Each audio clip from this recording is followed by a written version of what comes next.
ધોરણ 9 મેથ્સમાં chapter number 5 યુક્લિડની ભૂમિતિનો પરિચય. આ ચેપ્ટરની કાલે બધી થિયરી પતી ગઈ. લાસ્ટ લેક્ચરમાં આપણે યુક્લિડની 5 પૂર્વધારણા જોઈ, એને સારી રીતે સમજી, બરાબર. અને મેં તમને કાલે કીધું હતું એ પ્રમાણે કે યુક્લિડના 7 સ્વયંસિદ્ધ સત્ય અને યુક્લિડની 5 પૂર્વધારણા, આટલી વસ્તુ જો તમને આવડી જાય તો તમે આ ચેપ્ટરના કોઈ બી પ્રશ્નને ઉકેલી શકો છો, કોઈ બી દાખલો કરી શકો છો. કેટલી વસ્તુ આવડવી જોઈએ દેવા? 7 સ્વયંસિદ્ધ સત્ય ને યુક્લિડની 5 પૂર્વધારણા, બરાબર. ચાલો તો આગળ વધીએ. હવે સ્વાધ્યાય આવ્યા છે, ઉદાહરણ 1 ને 2. બે ઉદાહરણ પતી ગયા અને હજી હા, સ્વાધ્યાય પહેલા એક પ્રમેય પણ આવે છે, બરાબર છે. એક પ્રમેય હજી બાકી છે, પ્રમેય 5.1. તો પહેલા આપણે પ્રમેય 5.1 કરી નાખીએ. બે ભિન્ન રેખાઓમાં એકથી વધુ સામાન્ય બિંદુ ન હોઈ શકે. આ છે પ્રમેય 5.1 નું વિધાન. હવે જો પ્રમેય એટલે શું, સૌથી પહેલા આપણે જરાક એ વસ્તુ સમજી લઈએ. તો જુઓ, આગળ તમને પૂર્વધારણા ને સ્વયંસિદ્ધ સત્ય, આ બે વસ્તુ આવી હતી. પૂર્વધારણા અને સ્વયંસિદ્ધ સત્ય. પૂર્વધારણા અને સ્વયંસિદ્ધ સત્ય, આ બે શબ્દ ભલે અલગ હોય પણ બેવનો મતલબ એક જ છે ભાઈ. કે પૂર્વધારણાનો મતલબ એવા પરિણામ કે જેને વગર સાબિતીએ સ્વીકારી લેવાના, અને સ્વયંસિદ્ધ સત્યનો પણ એ જ મતલબ કે એવા પરિણામ કે જેને વગર સાબિતીએ સ્વીકારી લેવાના, બરાબર છે. પૂર્વધારણાની કોઈ સાબિતી નહીં આવે, સ્વયંસિદ્ધ સત્યની કોઈ સાબિતી નહીં આવે. પણ પ્રમેય પણ પરિણામ જ છે. શું છે પ્રમેય? એટલે પરિણામ, પણ એવું પરિણામ કે જેને સાબિતી વડે સ્વીકારવાનું, જેની સાબિતી આપવાની. પ્રમેયને વગર સાબિતીએ નહીં સ્વીકારી શકાય. કોઈ પણ એવું પરિણામ કે જેને આપણે સાબિત કરીએ તો તે પરિણામ બની જાય પ્રમેય, બરાબર છે. તો એનો મતલબ કે આ જે પ્રમેય છે ને, તો આ પ્રમેયની શું આવશે? સાબિતી. પ્રમેયની શું આવશે? સાબિતી આવશે. કે ભાઈ અહીંયા જે પણ લખેલું છે ને તેને સાબિત કરેલું છે, આ એમને એમ નથી સાચું. આની શું છે? સાબિતી. હવે વિધાન શું છે ભાઈ અહીંયા? કે બે ભિન્ન રેખાઓમાં એકથી વધુ સામાન્ય બિંદુ ન હોઈ શકે. બે ભિન્ન રેખા. કેટલી રેખા? બે રેખા. અને બેવ રેખા કેવી? ભિન્ન. બે ભિન્ન રેખા. 6 વાગે લેક્ચર પતે એટલે મને યાદ કરાવજે કે 2 જણ મોડા આવેલા એમ. કેટલી રેખા? બે ભિન્ન રેખા. અહીંયા ખૂણામાં જતો રહે એકાદ, આ બીજી બેન્ચ પર. ડિસ્ટર્બ થઈ ગયા યાર આપણે તો.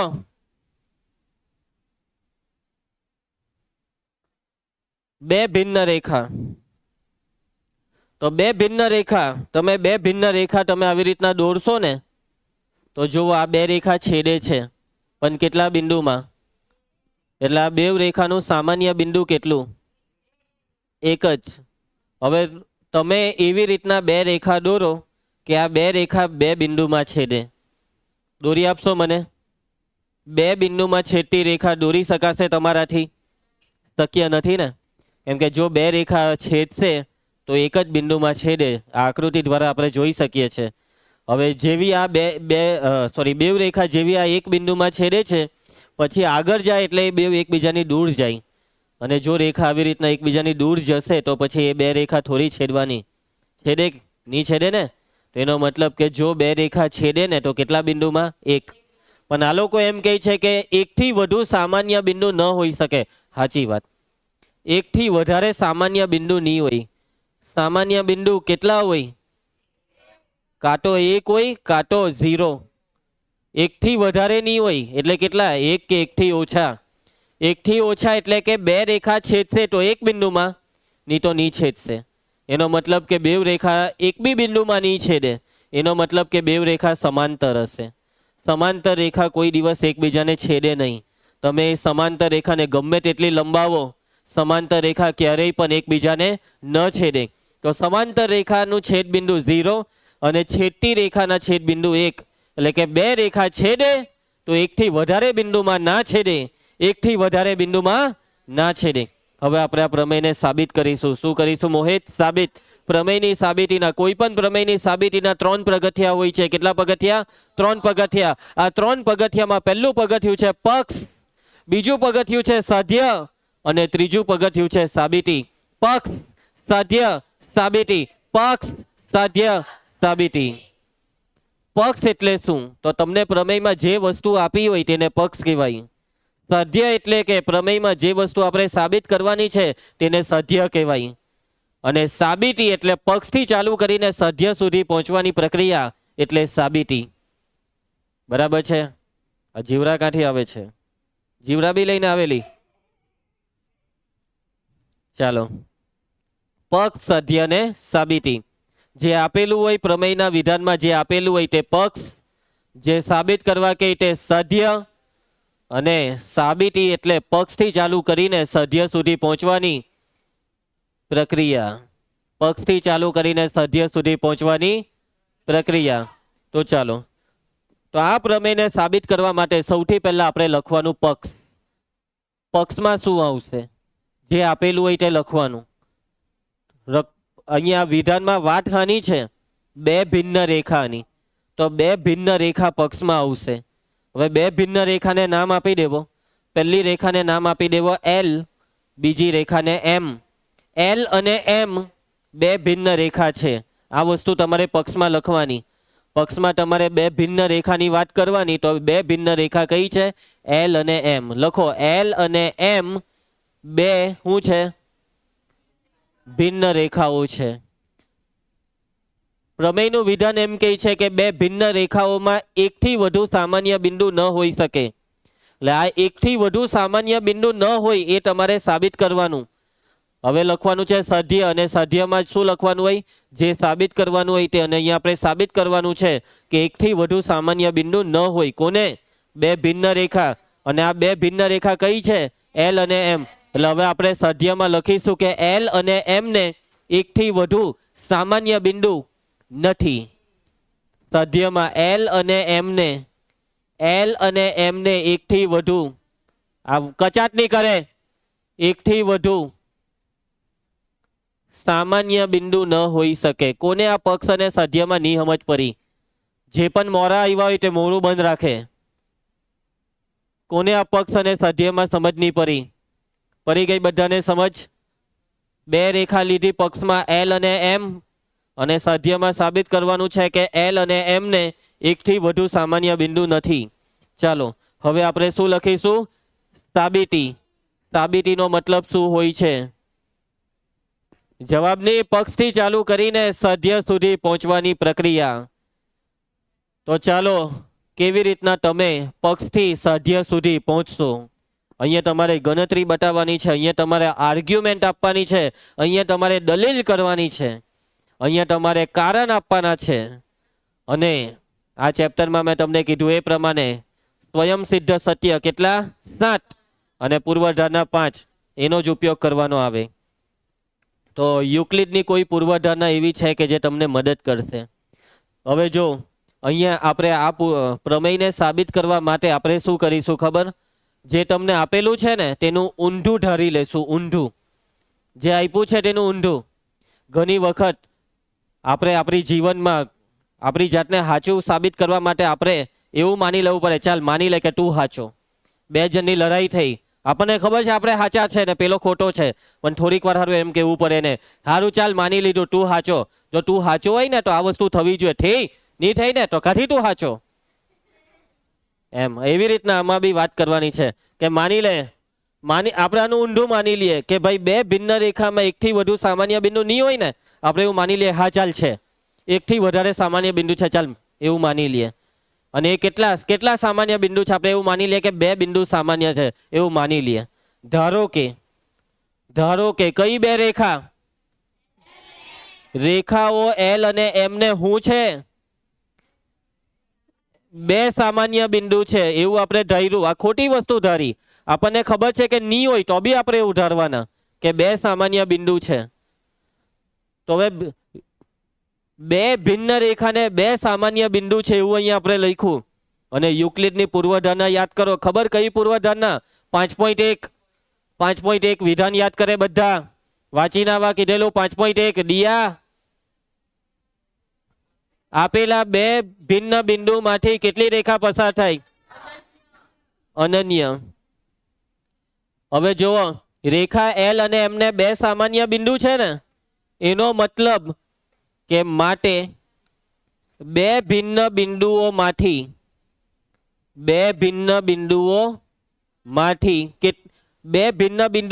બે રેખા પસાર થાય. આ વાક્યનો મતલબ એવો થયો કે બે ભિન્ન બિંદુમાંથી કેટલી રેખા પસાર થઈ? બે ભિન્ન બિંદુઓમાંથી બે ભિન્ન રેખાઓ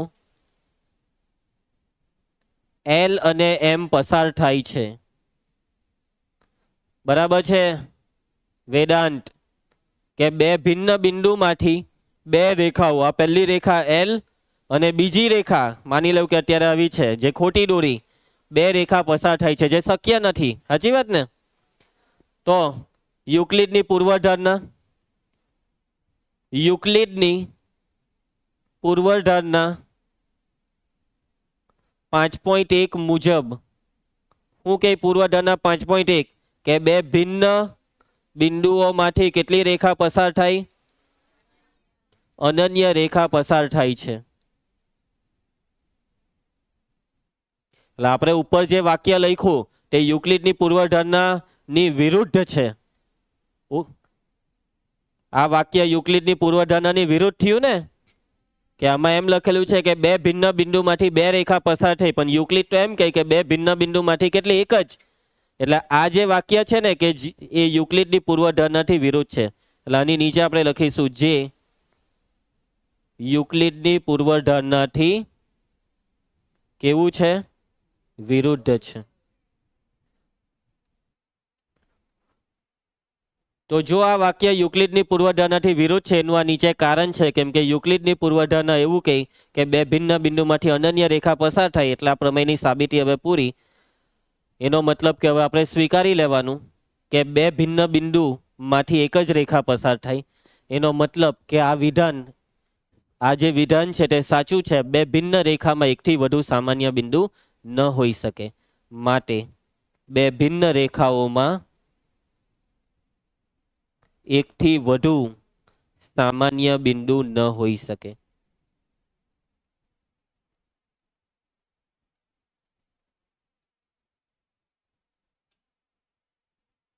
અહીંયા લખી દઈએ કારણ કે. ચાલો સમજ પડી ગઈ બધાને આ પ્રમેયની સાબિતીમાં? આપણે જો હું તમને પાછું સ્ટાર્ટિંગથી સમજાવી દઉં, એવું માની લીધું કે ભાઈ બે રેખા ને બે સામાન્ય બિંદુ છે, જે ખોટું છે. આપણને ખબર છે, બહુ સારી રીતના ખબર છે કે બે રેખા ને બે સામાન્ય બિંદુ નહીં હોય, પણ આપણે એવું માની લીધું કે બે રેખા એલ અને એમ ને કેટલા સામાન્ય બિંદુ છે? બે. અને પછી હવે બે રેખા ને બે બિંદુ છે, એનો મતલબ કે બે બિંદુમાંથી બે રેખા પસાર થઈ. પણ યુક્લિડ તો એવું કહી ગયેલો કે બે બિંદુમાંથી કેટલી રેખા પસાર થઈ? અનન્ય, એક જ રેખા પસાર થઈ. એનો મતલબ કે આ જે આપણે ધાર્યું તે યુક્લિડની પૂર્વધારણાની વિરુદ્ધ છે. તો એનો મતલબ કે જે આપેલું છે તે સાચું છે. એટલે આ વસ્તુ આપણે નીચે લખી શકીએ છીએ કે હા, જો આ વસ્તુ ખોટી હોય તો એનો મતલબ કે આ જે આપેલું છે તે સાચું છે કે બે ભિન્ન રેખામાં એકથી વધુ સામાન્ય બિંદુ ન હોઈ શકે. પૈટી સાબિતી, પૈટો પ્રમેય. સમજ પડી? આ પ્રમેય તમારી સ્કૂલની પરીક્ષામાં 2 માર્ક કે 3 માર્કમાં પૂછી શકાય. એમ તો આ પ્રમેય આઈએમપી નથી.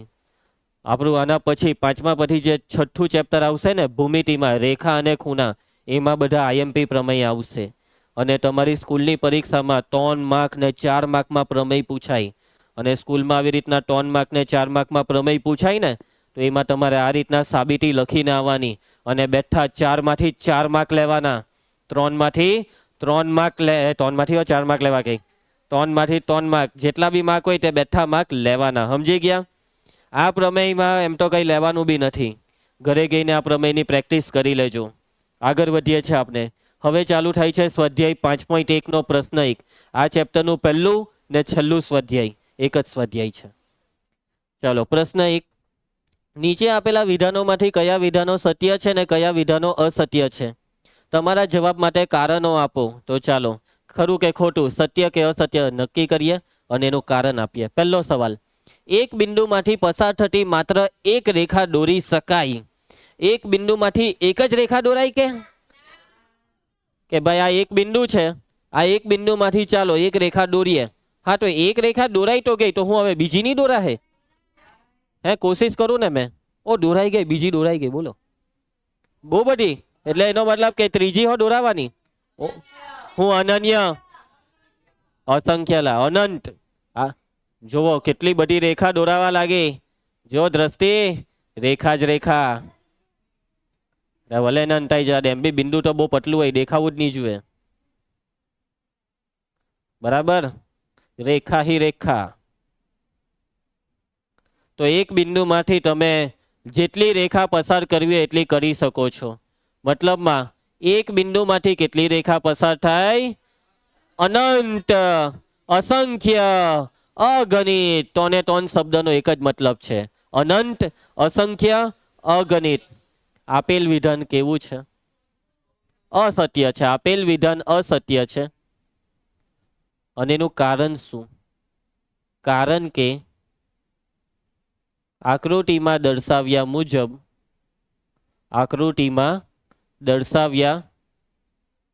મુજબ એક બિંદુમાંથી કેટલી રેખા પસાર થઈ રહી છે? અસંખ્ય રેખા પસાર થાય છે. ક્લિયર બધાને? અસંખ્ય લખો, નહીં તો પછી શું લખી નાખે? સોર્યા અનંત. અને ત્રીજો શબ્દ અગણિત. બીજું, બે ભિન્ન બિંદુઓમાંથી પસાર થતી અસંખ્ય રેખા હોય. બે ભિન્ન બિંદુમાંથી અસંખ્ય રેખા. કે ભાઈ આ પહેલું બિંદુ ને આ બીજું બિંદુ. ચાલો અસંખ્ય રેખા. તો આ પહેલી રેખા પહેલી.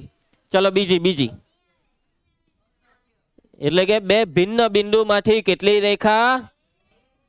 એક જ. અસંખ્યની અનન્ય. અહીંયા શું આવવું જોઈએ? અનન્ય. એટલે આ વિધાન ખોટું છે.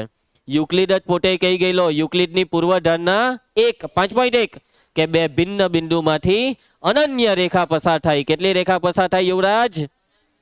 અનન્ય રેખા. આપેલ વિધાન કેવું છે? અસત્ય છે. કારણ કે યુક્લિડની પૂર્વધારણા 5.1 મુજબ બે ભિન્ન બિંદુઓમાંથી અનન્ય રેખા પસાર થાય. કેટલી રેખા પસાર થાય? અનન્ય. એ વિવેક, અનન્ય એટલે એક અને માત્ર એક. ચાલો આગળ વધીએ. ત્રીજો સવાલ. એક શાંત રેખાને બંને તરફ અનિશ્ચિત રીતે લંબાવી શકાય. અનિશ્ચિત એટલે અનંત સુધી લંબાવી શકાય. શાંત રેખા લંબાવાય કે શાંત રેખાને અનંત સુધી લંબાવી શકાય. આ વિધાન સાચું છે? યસ. કોણ કહી ગયેલું? યુક્લિડ કહી ગયેલો. યુક્લિડ પૂર્વધારણા કઈ પૂર્વધારણા? બીજી પૂર્વધારણા 2. જેને વાંચી હોય તેને આવડે. બરાબર હર્ષદ? જેને વાંચી હોય તેને આવડે. પૂર્વધારણા 2 કે બે ભિન્ન બિંદુમાંથી એને શાંત રેખાને અનંત સુધી લંબાવી શકાય છે. ક્યાં સુધી લંબાવી શકાય? અનંત સુધી. આપેલ વિધાન સત્ય છે. કેવું છે? સત્ય છે. ધ્યાન આપે. કારણ કે ચાલ કારણ લખાવ મનસુખભાઈ. એમ હું કારણ લખાવ? કારણ કે યુક્લિડની પૂર્વધારણા 2 એમ લખી દો. પૂર્વધારણા 2 નું જ આ વિધાન છે. સમજી ગયા? શું થયું? આગળ વધીએ. નેક્સ્ટ ત્રીજું. જો બે વર્તુળ સમાન છે તો તેમની ત્રિજ્યાઓ સમાન છે. દીવા, બે વર્તુળ સમાન છે. બે વર્તુળ સમાનનો મતલબ આ પહેલું વર્તુળ તો સેમ ટુ સેમ, બીજું વર્તુળ બી સેમ ટુ સેમ એવું જ. તો એનો મતલબ કે જો આ બે વર્તુળ સમાન હોય તો આ બે વર્તુળની શું ત્રિજ્યા સમાન થશે? હવે જો સમાન વર્તુળનો મતલબ કે બે વર્તુળ એક્ઝેક્ટ સેમ જ છે. અને જો બે વર્તુળ સમાન હોય તો વાત તો સાચી કે આની ત્રિજ્યા અને આની ત્રિજ્યા હરખી થઈ જ જવાની. વાત તો સાચી. અને એનું કારણ શું? બે વર્તુળ સમાન હોય તો એની ત્રિજ્યા કેમ સમાન? એનું કારણ મને કહેવો. એનું કારણ મને કહેવો. વર્તુળ હરખું છે તો બિંદુ હરખું આવે. એનું કારણ છે આ. જોવો, સમજ પડી કોઈને? કારણમાં આ છે કારણ. હું કેમ કે સમાન વર્તુળ એકબીજા પર બંધ બેસે. યુક્લિડનું સ્વયં સિદ્ધ સત્ય, જો બે વસ્તુ એકબીજા પર બંધ બેસે તો તે બંને એકબીજાને સમાન. તો જો બે વર્તુળ એકબીજા પર બંધ બેસે ને સંધ્યા, તો એ બેવની ત્રિજ્યા સમાન થાય. કેવી થાય? સમાન. જોયું યુક્લિડના સ્વયં સિદ્ધ સત્ય કાઠી કેવી રીતના એન્ટ્રી મારે. સમજવું પડે આ એન્ટ્રીને, એમને એમ નહીં સમજ પડે. બેઠા બેઠા એમને એન્ટ્રી પડી જાય ને ખબર હોની પડે કે એન્ટ્રી પડી ગઈ, પણ પડી ગઈ એન્ટ્રી. શું થયું તને? એમ ડોલક કોલક કેમ થાય છે? હવાનું દબાણ નથી ને? હા સાચવજે, મને લાગતું છે હવે તું જ હતો. ચાલો ઓકે બાળકો, બાળકીઓ, આપેલ વિધાન કેવું છે? અસત્ય. અસત્ય છે ને? સત્ય છે. આપેલ વિધાન સત્ય છે. સમત. કારણ લખાવ.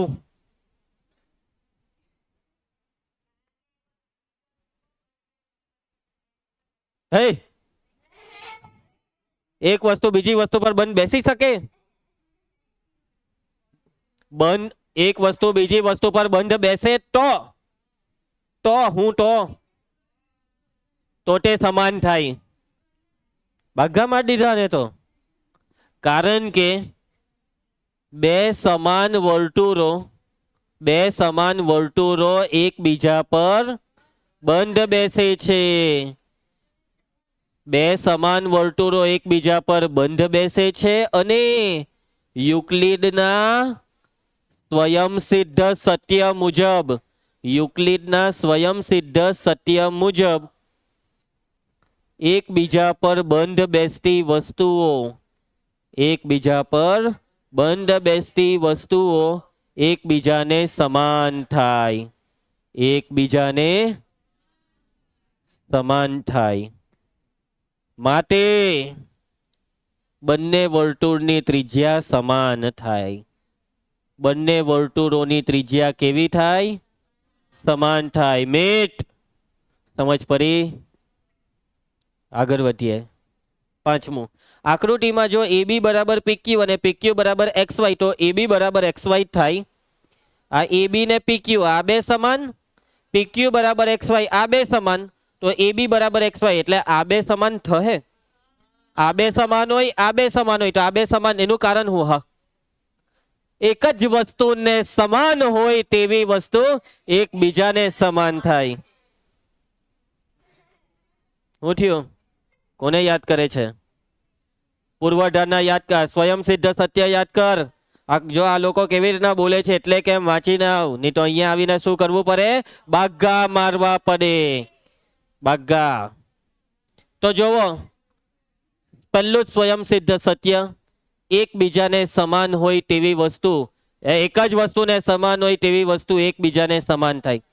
એટલે કે આ AB PQ ને સમાન છે, આ XY PQ ને સમાન છે. એટલે AB અને XY બંને PQ ને સમાન છે. તો એનો મતલબ AB અને XY એકબીજાને સમાન. સમજ્યા? અહીં સોરી, પહેલા આપણે લખે આપેલ વિધાન કેવું છે? અસત્ય. આપેલ વિધાન સત્ય છે. અહીં તમને શું આપેલું છે? AB બરાબર PQ ને PQ બરાબર X. મયંક, નો બાગા, નેવર બાગા. ચાલો દ્રષ્ટિ બેટા, AB બરાબર PQ, PQ બરાબર XY એટલે કે પરિણામ 1 અને 2 માં, પરિણામ 1 અને 2 પરથી AB અને XY બંને કોને સમાન છે? PQ ને સમાન છે. AB અને XY બંને PQ ને સમાન છે. હવે યુક્લિડના સ્વયં સિદ્ધ સત્ય મુજબ એક વસ્તુને સમાન હોય તેવી વસ્તુઓ એકબીજીને સમાન થાય. તેવી વસ્તુઓ એકબીજાને સમાન થાય. વિધિ AB અને XY બેવ PQ ને સમાન, એનો મતલબ AB અને XY એકબીજાને સમાન. AB બરાબર XY સાબિત થઈ ગયું. કોને નહીં સમજ પડી આવા? સ્ટોરિયા શું નહીં સમજ પડી? કમ્પ્લીટ સમજ પડી? આરવ તને સમજ પડી?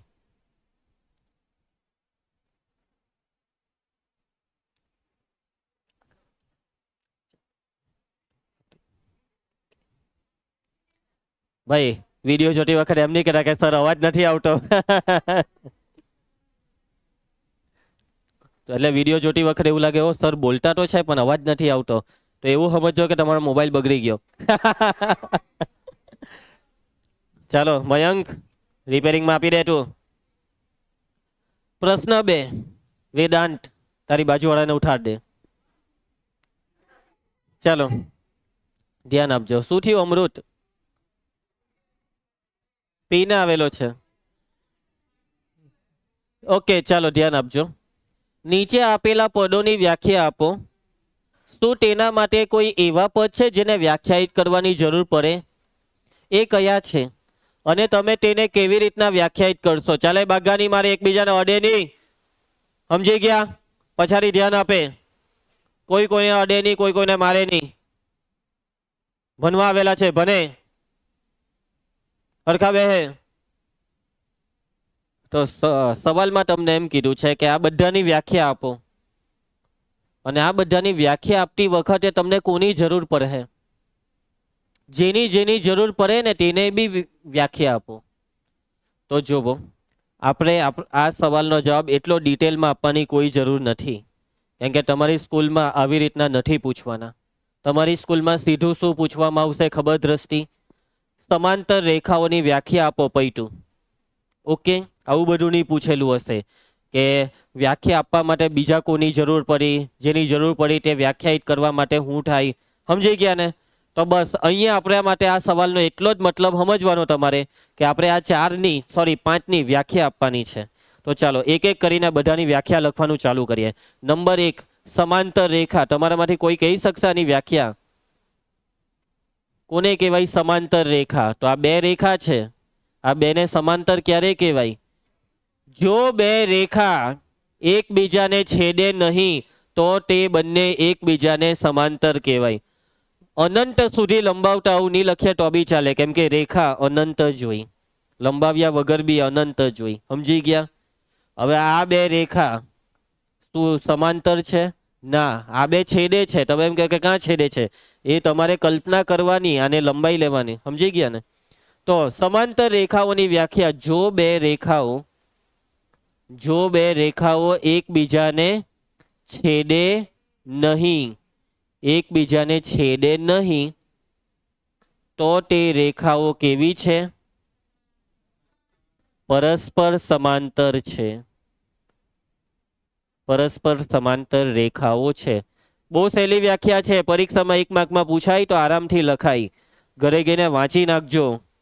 બરાબર છે વ્રજ? નંબર 2 લંબ રેખાઓ. કોઈ બનાવી આપશે આની વ્યાખ્યા? કોને કહેવાય લંબ રેખાઓ? લંબ રેખાઓ. લંબ એટલે બે રેખાની વચ્ચેનો ખૂણો કેટલો હોય? જો બે રેખાઓ 90 અંશના ખૂણે છેદે તો તે રેખાઓ લંબ રેખાઓ કહેવાય. જો બે રેખાઓ, મનસુખભાઈ લખાવતો જજે, જો બે રેખાઓ 90 અંશના ખૂણે છેદે તો બંને રેખાઓ લંબ રેખાઓ કહેવાય. મોહિત હું ની સમજ પડી? ચાલો એના પછી દેવી, ત્રીજું રેખાખંડ. કયો ખંડ? ખબર છે કોને કહેવાય રેખાખંડ? શાંત રેખા ને રેખાખંડ કહેવાય એવી વ્યાખ્યા નહીં લખાય. શાંત રેખા એ રેખાખંડ માટેનો બીજો શબ્દ છે. વ્યાખ્યા વ્યાખ્યા બોલો વ્યાખ્યા. તો કે ભાઈ રેખાખંડ એ છે ને, રેખાખંડ એ કોઈનો દીકરો છે. હા, રેખાનો દીકરો. બરાબર છે. રેખાનો દીકરો એટલે રેખા એવું નહીં લખી કાઢતા. રેખાના દીકરાને રેખાખંડ કહે છે. રેખાના ભાગને રેખાખંડ કહે છે. આ રેખાખંડ એટલે રેખાનો ભાગ. પહેલા રેખા હતી, એના બે ભાગ કર્યા, અહીંયાથી એક ને અહીંયાથી. તો આ જે આટલો ટુકડો પડ્યો ને, આ બની ગયો રેખાખંડ. કોને કહેવાય રેખાખંડ? રેખાના ભાગને. રેખાના ભાગને રેખાખંડ કહે છે. રેખાના ને હા, અહીંયા હજી એક વાક્ય ઉમેરવું પડે. બે અંત્ય બિંદુ વાળા, બે અંત્ય બિંદુ, બે છેડા આવે ને, બે અંત્ય બિંદુ વાળા રેખાના ભાગને રેખાખંડ કહે છે. બે અંત્ય બિંદુ વાળા રેખાના ભાગને રેખાખંડ કહે છે. નંબર 4 શું છે? નંબર 4 માં વર્તુળની ત્રિજ્યા આવડે કે કોઈને?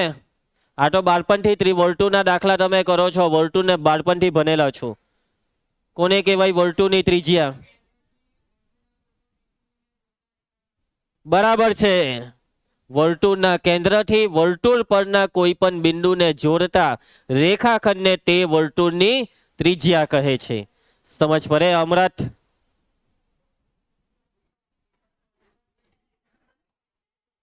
ધ્યાન.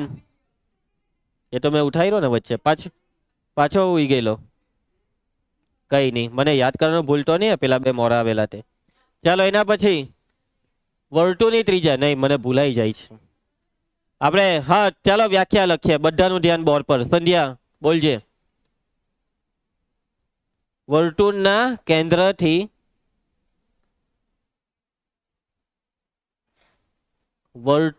કેન્દ્રથી વર્તુળ પરના કોઈ પણ બિંદુને જોડતા રેખાખંડને તે વર્તુળની ત્રિજ્યા કહે છે. કોને નહીં સમજ પડી? યક્ષ બહુ એનર્જી છે. માંડો હતો પણ લાગે. તું જતો ને દાખલ? હું વાત કરે, તું કઈ રીતના દાખલ થઈ ગયો? હું થયેલો? ટાઇફોઇડ? ન્યુમોનિયા એટલે પાણી ઘટી ગયું કે વધી ગયું? વધી ગયું. એટલે ઓછું પીવાનું કરો યાર. હા, ઓછું થઈ ગયેલું તો વધારે પી બસ. ચાલો દીવા. 5મું ચોરસ. ચોરસ કોણ? નહીં ખબર હોય તો કઈ નહીં, જેને ખબર હોય તે કહેશે. ચાલો ચોરસ. વ્રજ કહી શકશે તું ચોરસ? ચાલો એમાં હરમાવાનું હું નહીં ખબર હોય તો ના પાડે. અને હરમાઈ ગયો પેલો, મને કહી શકે ચોરસ એમ કરવા લાગ્યો. ચાલો કોને કહેવાય ચોરસ? ચતુષ્કોણને. કયા ચતુષ્કોણને? કે જે ચતુષ્કોણની ચારેય બાજુ સમાન હોય તેને ચોરસ કહેવાય. એ વાત ખોટી. જે ચતુષ્કોણની ચારેય બાજુ સમાન હોય તેને ચોરસ કહેવાય ના, તેને સમબાજુ ચતુષ્કોણ કહેવાય. ચારેય બાજુ સમાન અને ચારેય ખૂણા કાટખૂણા. ચારેય ખૂણા કાટખૂણા એવું લખવાનું હોય. જે ચતુષ્કોણની હું છેલા અલા હું માર કર્યા કે અહીંયા ધ્યાન આપની. કોઈ કઈ કરે નહીં તો અહીંયા ધ્યાન આપ. બધા ધ્યાન આપે. આ છેલ્લી બે બેન બગ્ગા મારે છે અમુક નમૂના, એમાંથી પેલો હુઈ જાય પાછો. અહીંયા ધ્યાન આપે. નાટક નહીં કરે. મારે હવે ટોકવું નહીં પડે.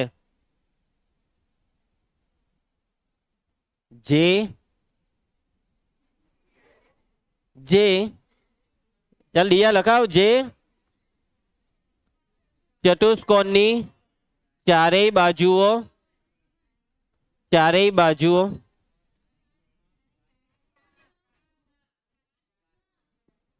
બાજુઓ સમાન હોય અને ચારેય ખૂણા કાટખૂણા હોય તેને ચોરસ કહે છે. કાટકોણને જ કાટખૂણો કહેવાય. એટલે કાટકોણ લખો કે કાટખૂણો બેવનો મતલબ એક જ છે. તો 5 વ્યાખ્યા પૂરી થાય છે. બરાબર. ઓકે, હવે આપણો પ્રશ્ન 3 થી જે બાકી છે તે કાલે કરીએ. આજે આટલું રાખીશું. જેટલું પણ ભણાવ્યું છે ઘરે ગઈને લખી નાખવાનું અને વાંચીને આવવાનું છે. આવતીકાલે વાંચીને અને સમજીને આવવાનું. બરાબર. હવે આપણે આવતીકાલે મળીએ.